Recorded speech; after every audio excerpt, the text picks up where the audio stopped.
High cholesterol triglyceride থাকা সত্ত্বেও কোনোভাবেই খাওয়া দাওয়া কমানো যাচ্ছে না। অফিস কলিগের আইব্রো হাতের জন্য চলে গিয়েছিলাম 6 বালিগঞ্জ প্লেস, নিউ টাউন। অ্যাম্বিয়েন্সটা তো তোমরা দেখতেই পাচ্ছ, পুরো জমিদার ফিলিং। তো আমরা সবাই মেনু ডিসাইড করছি। রসনা চরিতামৃত দেখে নিশ্চয়ই বুঝতে পারছো এটাই হচ্ছে সেই বিখ্যাত মেনু কার্ড।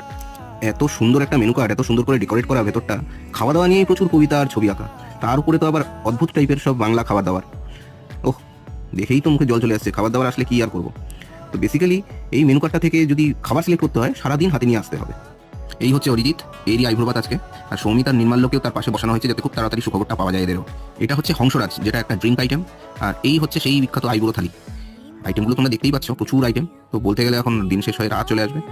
তাও বলে দিচ্ছি, প্রথমে ছিল কড়াইশুটির কচুরি, বেগুন ভাজা, আলুর দম, তারপরে ছিল ভেটকি ফ্রাই, তারপরে ছিল সাদা ভাত, মুগ ডাল, আলু ভাজা, স্যালাড, তারপরে ছিল মোচা চিংড়ি, যেটা অসাম খেতে হয়েছিল। তারপরে ছিল কাঁচা লঙ্কা ধনেপাতা মুরগি, আর তারপরে নেক্সট আইটেম ভেটকি পাতুরি, চাটনি, পাঁপড়, আর অ্যাট লাস্ট সব থেকে সুন্দর যেটা আমার মনে হয়েছে, নলেন গুড়ের আইসক্রিম। কি সুন্দর খেতে। চলো টাটা।